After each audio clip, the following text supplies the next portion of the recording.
Allie, will you explain relational self-awareness to people? Because that's really what you focus on, which I think is probably my favorite thing about your work and what I really love to talk to Todd about as well. What is relational self-awareness and why is that your foundation?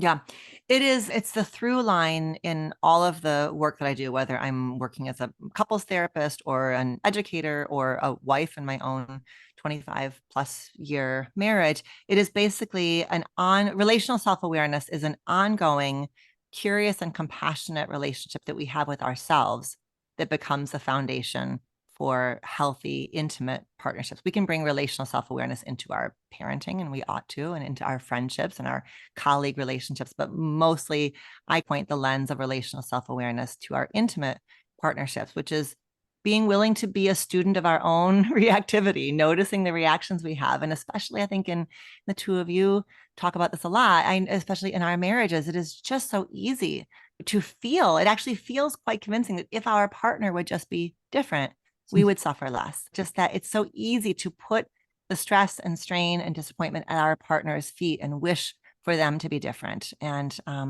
this is not about letting our partner off the hook necessarily, but it is about keeping ourselves in the equation, looking at how my stuff plus your stuff equals the dynamics of our relationship. And so we've got to have lots and lots of frameworks and tools and practices that help us do that with ever so much gentleness, because it's also not about beating ourselves up, but it's about studying our relationship to relationships and how we don't come in with a clean slate. We come in primed to have particular kinds of hurts and disappointments and sensitivities. Ooh, our relationships to relationships. That's a great, just because that's why we're here. Our ability, there's so much, you're an old school self-help person like I am, and there's so much individualism in it, and it's about us, and it's about us, it's about us. And I know, just because of everything you write about, it's really not just about us. It's about, yes, it's like this, we play with language here, but of course we need to focus on ourselves, but that's so we can show up with other people, for other people, to other people. It's really all about the connections. So I really love that. As simple as it is, our relationship to relationships, it's how we see. Sweetie, what do you think your relationship is with relationships right now, this morning? I have had a time, and I know you are now an empty nester, as you are an empty nester, period. Your daughter just went away to Madison. Your son left a couple of years ago for college. We still have a daughter at home.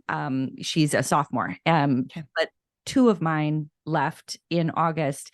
And I mean, I'm not going to take this whole session up for my own therapy, but it's been really interestingly challenging. Interestingly, because I'm surprised. I have been, and there's a lot of other reasons, just to add insult to injury. My daughter left for Italy in the middle of August. My next daughter left for Iowa, or I got it backwards. One left before the other. And then my therapist retired a week later. So I just her. Yeah. And that's more than just she helps me help me, and more of another relationship I had to say goodbye to. And so I haven't caught my breath since then, because life keeps going, and, they still need me. I think before I just launch into me, how have you found this to be as far as supporting your kids when they're out of the house? How has it been for you? I'm just curious. Yeah, it is. First of all, I hear what a season of transition this is for you. And a therapist retiring is such a big deal. It's such a significant relationship. And I'm so happy for her and so sad for you. I feel that so deeply. I think that I knew as we were approaching this transition, I think I knew it was going to be challenging, but I don't know that I knew it was going to be quite so gutting. Like it's been so hard, and it's been, I think that I had wanted to make a lot of space for my Todd's feelings, because he's also emptying his nest as well. And I know he and Courtney, our daughter, they're so tight. They're so tight. And so I remember saying, I had him on the podcast. I remember saying, in this transition, like we did a podcast like about a week before our daughter left. And I was like, in this transition, I want to hold a big space for you. Like I want to be your rock. And I don't know that I've been able to do that, because it has just rocked my world. I feel I really feel like I don't know who I am. And that sounds dramatic, but I remember when I was a young psychologist thinking like, these moms, when you're a mom, you got to keep something for yourself because your kids are going to grow up. And if you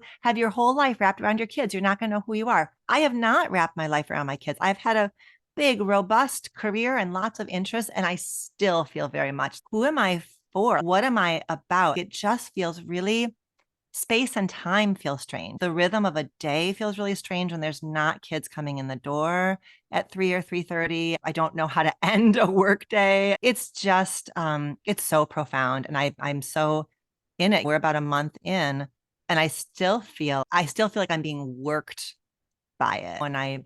Yeah, it's a lot. And our daughter misses home and misses us a lot. And I don't talk to her about how much I miss her, right? Because I want to just be careful about that. But she also knows. So I try to be real without burdening her. I can't just act like it's fine, but I don't want her to add that layer to what she's going through, because what she's going through is so profound. And I think that's the weird thing is I so appreciate having this conversation with you, because I feel like, just like you, I not only have I advocated for it, self-care in your own life, Yep. you know, as a parent, but I have practiced it. It's been a true practice. And yet right now with my kids being and even my daughter who's still at home, I feel more enmeshed than I have in previous. I feel as they are leaving, I'm feeling more overly connected because, and that could be a grief response, like holding on to something, who am I thing. Honestly, Allie, it's an interesting conversation to have now, because I'm unclear.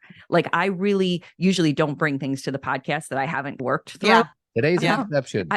But I said to Todd, I feel like I haven't stopped and taken a breath, because just like you, I have a daughter who's traveling internationally, who sometimes hey, I got off the train in Germany and then I didn't know where to go and my phone was dead and I couldn't, and I'm like breathing, like I'm going through a different kind of enmeshment and I'm using that word loosely because I'm not quite sure that's what it is. It's like I feel overly connected to them. Do you have any language for me on that, or does that make sense to you?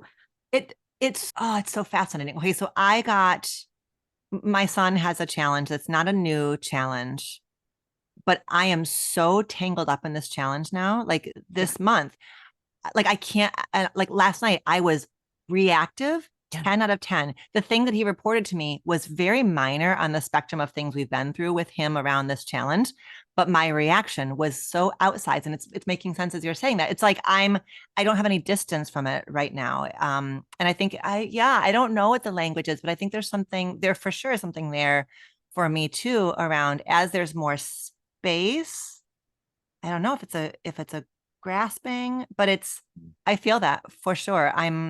Todd, what do you? I liked that word. I'm sorry, Ted, I know, but I love that word tangled, because I don't really like to throw clinical terms on what I'm experiencing. It may apply, but it really feels a little more, it's new to me. I never felt in control as a parent. Believe me, I'm not at all, but I've understood. And I don't understand all of the feelings I'm having. And so anyway, go ahead, Todd.